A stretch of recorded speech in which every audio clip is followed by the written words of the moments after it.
Силви, много се радвам, че имаме възможност да се срещнем с теб отново. Не само аз, но и изключително много хора в Фейсбук споделят, че усещат твоята липса, че искат много по-често да контактуват с теб, че искат много така да присъстваш в техния живот с съветите, напътствията, които даваш много често и като коментари, и като помощ. Но някак си, като че ли си в почивка, така ли да го възприемаме ние? Много благодаря и аз за тая възможност, която наистина небето ми дава вече да мога отново така да по някакъв начин да съм по-близко до хората.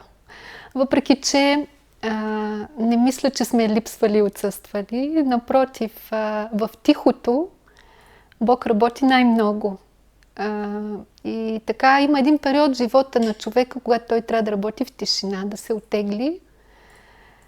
И такъв един период мина за мене. Може би до някъде и труден, но както и Георги казва, и много мъдреци, в трудностите човек калява много неща в себе си, преодолявайки себе си. Тъй, че имаше и още едно нещо, което аз се притеснявах за това, че отсъствам и казвам: Господи, много хора пишат, аз не се включвам. И той казва: знаеш ли, и когато не им помагаш, им помагаш. Тоест, наистина идва един момент, когато човек трябва да мисли. Нали? А не се наготово и сдъвкано да му се дават отговорите. Нали? Тъй, че през цялото това време съм продължила да работя и наистина за много души, за да им е малко по-леко и по-добре и така. Но все пак четеш това, което се случва и си в течение на процесите, които се случват в момента и нещата, които най-много вълнуват хората. Разбира се. Разбира се. Добре, ами тогава да започнем с това, което може би е първия въпрос на хората и това, което най-много ги вълнува, е ситуацията, в която се намираме в момента. Трудната ситуация, с това, че сме принудени да правим неща, които голяма част от нас не искат да правят, с това, че трябва да се съобразяваме с едни рестрикции, които досега са били неестествени за нас. От духовна гледна точка тази ситуация толкова ли е трудна, колкото на нас ни се струва в момента?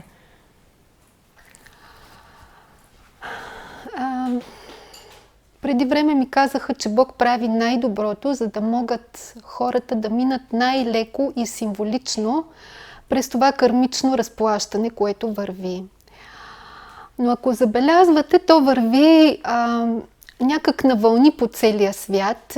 Хората го обясняват с пандемията, нали, с коронавируса. Истината е, че през това нещо минава, няма душа, която няма да мине през да кажем, такова заболяване и такова преживяване.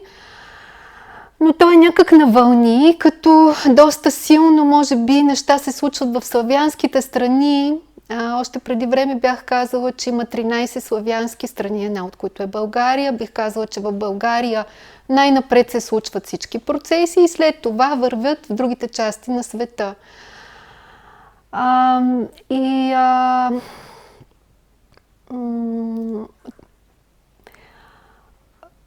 Просто това е една кармична ситуация.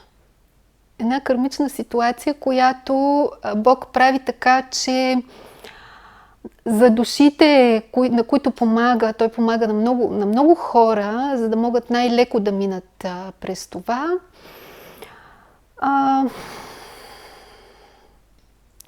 Как да кажа? Има хора, които много наши приятели са разказвали как са прекарали коронавируса. При някой върви много леко и символично. Примерно аз съм гледала при себе си, че съм го изкарала 4 пъти. 4 вълни, 4 вариации, значи 4 пъти имунната ми система се е сблъскала с това. Честно казано, не съм го и разбрала. Като единствен път имаше, в който 2 дни бях уморена и това беше цялата ситуация. Като последния път имаше дори заразен човек до нас, нали, бяхме на един излет в планината и дълго време бяхме с този човек, който на другия ден се оказа, че е болен. Нали, при нас нямаше никакви симптоми. Мерките, това са точно тия кармични ограничения, които господарите на кармата налагат, и има защо да ги налагат, защото има лична карма, има и национални карми. С 13-те славянски страни тази карма се изчисти, но все още не са се изчистили негативните влияния на как да ви кажа, на недоброжелателни хора. Примерно за България бях хванала нещо, което видях лицето на един ходжа. Нали? И разбрах, че това са доста хора, които работят срещу България, като създават доста тежки негативни неща към нея. И това нещо все още не е пречистено. И заради това все още се усещат някои трудности в България. Но ако забелязвате, България вече започва да излиза от нещата. Имаме ново ръководство на държавата. Всичко това са духовни хора. И не случайно вече дори в политиката тези хора навлизат. И то точно на България. Нещо подобно ще се случи и в другите славянски страни, на които Бог помага и които лека по лека излизат от тези кармични ситуации. Така че в тях мерките ще намаляват, ограниченията едно по едно ще отпадат, епидемията ще намалява, защото на много от тези хора, от тези страни им е помогнато вече. Те имат изграден имунитет или пък по някакъв такъв начин, понеже нямат тежки грехове, те са се срещнали вече с този вирус, т.е. те са премерени от везните на кармата по този начин и са минали леко през това нещо. Другото, което е доста важно, че изтича вече времето, описано в Библията, на така наречения звяр на Антихриста, което Йоан в Откровение казва, че това са 3 години и половина, му беше дадена власт. Декември месец това време изтича тази година, така че от януари другата година ситуацията в света ще бъде доста по-различна. Тоест, какво ще се промени? Ако до сега аватарите минаваха през изпитанията и кармичните пречиствания, това ще започне вече да се случва масово с останалата част от света. Нали? С земните души, които тепърва ще почнат да навлизат, и това ще се усети като все по-силни мерки и трудности в западните страни. На фона на това, че от телевизията доста ни плашат с нещата, които предстоят, ти казваш точно обратното, че всъщност България вече излиза от това положение и така можем да имаме надежда и имаме оптимизъм, че всъщност нещата вървят в добра посока за нас, така ли? Така, аз го виждам всеки ден, как отпада един голям товар и моментално има промяна в ситуацията в България. Нали? Както и вчерашните избори се случиха горе, духа много ключови събития. Просто каквото е горе, това е и долу. Нали? И ако човек познава процесите горе, той просто наблюдава аналогията долу. Нали? Тя е абсолютна. Толкова синхронно и точно, че чак е изумително, нали? Как Бог е подредил нещата. Нали? Ако трябва пак да се върне към това, на звяра му беше дадена власт. Кой му даде тази власт? Бог му е дал тая власт, нали така? За да може да... Защото какво е направил Бог? Бог е събрал от цялата Вселена всички най-светли и всички най-грешни души по едно и също време, на едно и също място, тук на Земята. При едните вървят едни процеси, при другите вървят съвсем други процеси. Но на всички беше даден шанс да минат леко.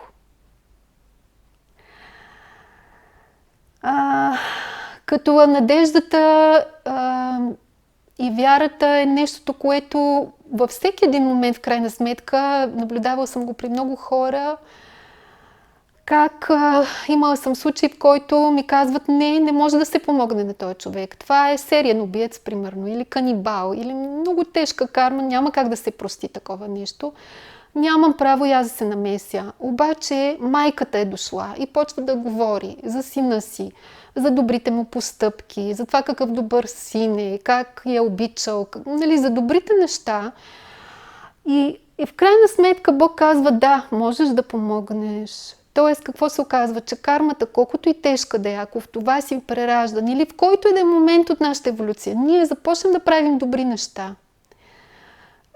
нали, на едната везна на кармата са, на господарите на кармата са нашите грехове. Окей, всеки има такива. Но ако на другата страна натежат добрите ти дела, в крайна сметка везната работи в твоя посока. Тъй, че това е един такъв много интересен процес в цялата, нали, в цялата еволюция на Вселената, което в момента се наблюдава. Но по един толкова елегантен начин е сътворено всичко, чрез тази пандемия, нали, което, да, някои казват няма такъв вирус. Не, има го вируса, но той е един вирус на дихателната система, аденовирус, като много други аденовируси. Но трудният момент тук е вече какво стои зад това. Нали, казахме, зад това стои с вяра. И това е така. И наистина ваксините са неговия печат. Защото във ваксината много хора си мислят, че наночастиците, наноживака и целият този токсичен коктейл, който е вътре, е опасното. Не, това е опасното. Ако човек е чист, той каквато и отрова да погълне, нали, в крайна сметка организма му в някакъв момент се умява да се пречисти от нея. Опасното е енергията, която е вътре. Реално, затова не съм говорила публично, но мисля, че вече имам правото на това. Реално, това, което вижте, всичко е мисъл, всичко е слово. И най-простия пример. Ако баба Пена завижда на някой и си мисли разни лоши неща за този човек, тя създава една програма, наречена уроки, която отива и разболява този човек. Но ако група хора, които са злонамерени хора, от определен кръг, които хората имат и сила, или поне до сега са имали, казахме, до декември те все още имат сила, да. По някакъв начин им е дадено да работят. Се съберат и започнат да създават такива мисли за дадено нещо, в което тези програми влизат. В случая влизат в тестовете, влизат и във ваксината. И човек си прави тест и след това е болен от 7 болести. Имала съм такъв случай. Идва жена, която съм я виждала преди година, може би не, месеци бяха, и нямаше никакви болести на физическо ниво. Пристига с един огромен списък от заболявания. Не е имала инфекция, не е имала болест коронавирус, нали, потвърдено и от медицината, но с много странни симптоми, в това число и панически. И аз откривам 6 сатанински програми. Това са в тестовете. Съответно, такива програми, такива мисъл форми, но наистина много тежки, има във ваксината. И това са трите шестици. Това е нещо, с което, как да ви кажа, тепърва хората, които са си позволили, нали, да си го сложат, това нещо ще се сблъскват. Успокоителното в цялата ситуация е, че за всички светли души, за всички аватари, Бог се е погрижил да направи защита. Тоест, такъв човек, дори да си сложи ваксина, тези програми се изтеглят. Те се изтеглят още преди поставянето на ваксината. Така че за него няма абсолютно никаква опасност, нито енергийна, нито физическа. Другото, което в тази тема за защитата трябва да кажа, за да успокоя хората, е, че България и тези 13 славянски страни имат защита. И това са 3 енергийни сфери, които ми ги казаха, че са Ноеви ковчези. Защото те не включват само хора, те включват всякакви същества, на които в момента светлата сила помага, за да се пречистят и повдигнат. И това са 3 енергийни сфери, които обхващат една огромна територия от страната. Така че никакви зложелатели, като това, което казах за ходжите в началото, които се опитват да направят магии и програми към България, не могат да пробият. България, бих казала, че вече има абсолютна защита. Нали? Просто все още се допречистват някакви такива остатъци от това, което вече е направено. Така че това е доста успокоително, защото хората доста се притесняват. Почти всеки втори вече, като идвам за среща с мен, ме пита за ваксините. Нали? Какво да прави? Това си ми е тема номер 1. И колкото мога, се опитвам да успокоя хората по този начин, че в крайна сметка, ако ти си със светлата сила, ако ти си с Бога, той ти помага. Дори срещу това наистина доста тежко нещо. А вече за мерките, в които сме, още от първия локдаун, след него много хора ми казаха, беше много добре. Тогава открих вашите видеа, тогава започнах да мисля, да откривам. Значи това е едно време, което господарите на кармата дават на човека, за да пренареди вътрешния си свят, да преосмисли неща, ако може да се промени. Т.е. това е един шанс за промяна, да не сме толкова обърнати към материалното. И да излезнем от, как да кажа, това роботизиране, нали, което е едно от доста опасните неща. Скоро един приятел ни подари една книга за новите технологии. Там повече от 2/3 бяха за смарт технологиите. Нали? Смарт технологиите за мен има тъмна и светла технология. Светлите технологии, наистина те ще се появят и мисля, че доста хора вече работят за това. Така че човечеството да има един наистина друг достъп до енергията вселенската и да може да я оползотворява. Но тъмните технологии са, които роботизират човека. Смарт е доста близо до смърт, между другото. Нали? Тоест, мисълта ти заспива, разумността ти се приспива, всичко ти е твърде лесно, твърде удобно, натискаш едно копче и всичко се случва и така човек все по-малко и по-малко мисли. А това е опасно. Човек преди всичко трябва да мисли. И такива неща напоследък, да. Когато, може би, човек започва да мисли и така да през своя ум и през своето сърце да прекарва информацията, която получава, тогава, може би, той се изправя срещу страха. Кое е онова нещо, което се противопоставя на страха? Т.е. какъв е пътя, в който да вървим?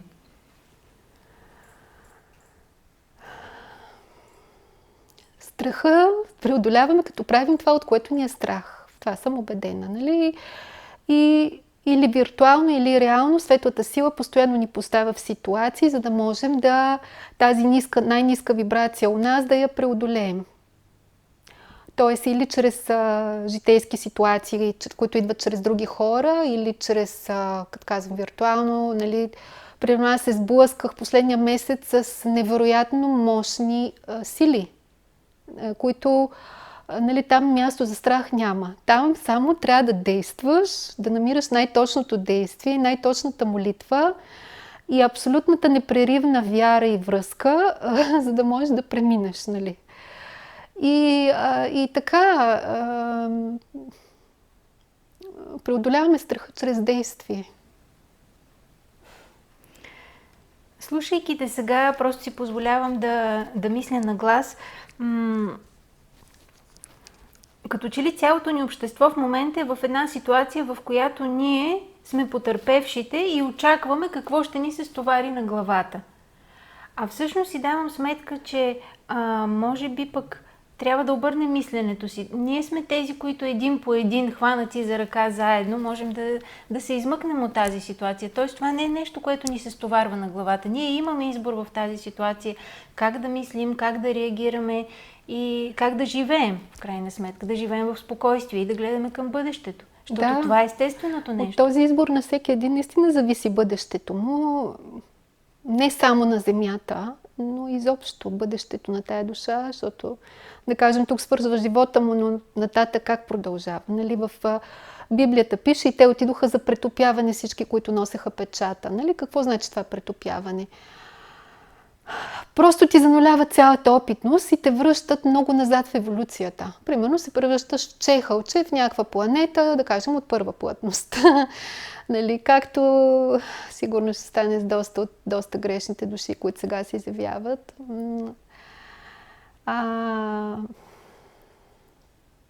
Но затова си права, че заедно е ключово и това е нещото, на което небето те първа ще ни учи, защото ако до сега изглеждаше така, че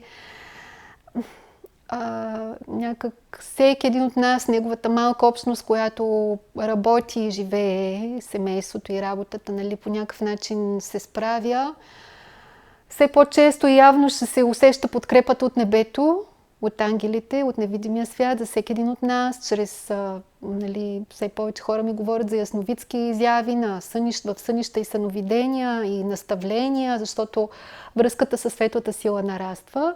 Но и светлата сила работи точно за това свързване на съзнанията. Като последния месец и половина създаде 2 нови колективни съзнания. Много интересно, едното изглежда като енергия, обхваща земята и изглежда като цветето на живота. Много красиво нещо е. И то е съзнанието на новите хора. Към това съзнание, което е сега на аватарите, ще се включат душите от новата раса, от 6-та раса, които вече слизат. И още едно съзнание, то е на природата. Всички същества, животни, растения, което е много интересно, когато се включиш пък в това съзнание и така знаеш интересни неща за различни природни процеси, които, да кажем, се случват на другия край на света. Така че това свързване все повече ще нараства и това чувство за отделеност съответно ще намалява, съответно и силата и чувството на подкрепа ще расте, а оттам и страха ще намалява. Убедена съм в това.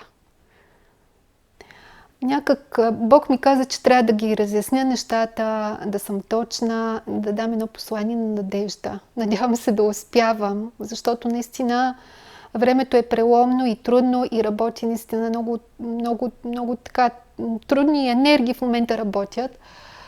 Но винаги над всичко е Бог.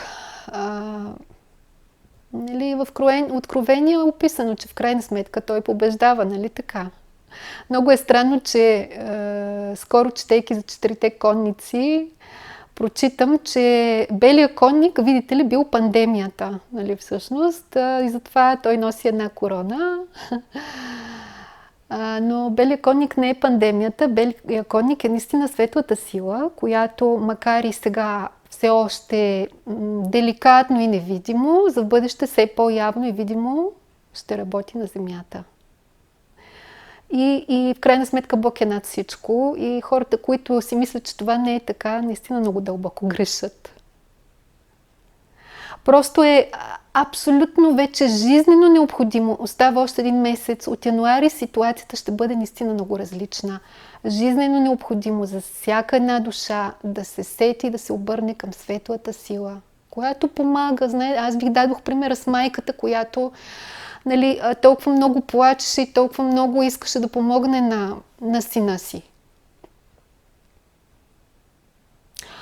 Но най-важни са делата. Не е достатъчно само да се обърнеш към него, защото вяра без дела наистина е мъртва. Много хора, виждам и сред духовните хора, говорят красиви неща, но делата им са тъмни. Нали? И в крайна сметка там Бог го няма.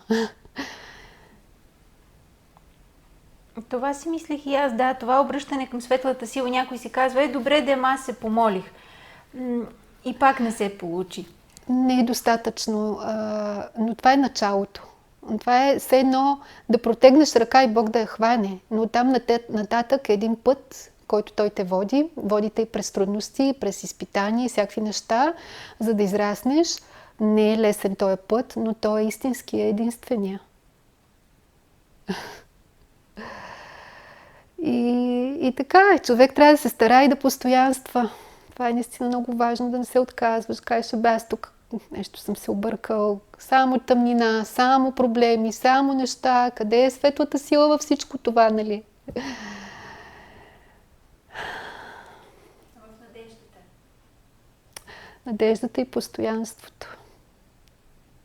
И той се изявява, наистина. Отскоро имам директна връзка с него и просто е вълшебно.